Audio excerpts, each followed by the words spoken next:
বেটা কোথায় গেল, আর রেজাল্ট কবে দেখাবি তাও ঠিক না। কালকে তো রেজাল্ট, আব্বা জানতে পারলে মারবে। এই শোনাই রেজাল্ট কবে রে? কালকে। আমরা না না, আমি পশ্চিমবঙ্গের টপ ছাত্র, বলেই ভালো। আব্বা রেজাল্ট আনতে গেলাম। A few moments later. Allah, fail হয়ে গেছে।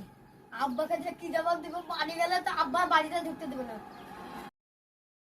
ভাই তোর রেজাল্টটা একটু দে না ভাই। ভাই বলছি 500 টাকা লেগে দিয়ে ভাই তোর রেজাল্টটা, নাহলে বাপকে যে কি বলবো, আমি প্রায় পশ্চিমবঙ্গের টপ করেছি, তুই টপ করেছিস ভাই, তোর রেজাল্টটা 500 টাকা লেগে।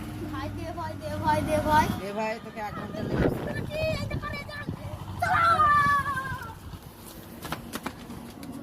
আমার বেলা পশ্চিমবঙ্গ পাস করেছে। তাই তো গো, তোমার একটা পশ্চিমবঙ্গ পাস করেছে। আব্বা বুঝাস না, আমি পশ্চিমবঙ্গের টপ করেছি। ভালো করে শোনাচ্ছো, ভালো নাম্বার পেয়েছে, অঙ্ক দেখাচ্ছো। আমার বেটা পাস করেনি, ফেল করেছে। ওটা আমার রেজাল্ট ছিল।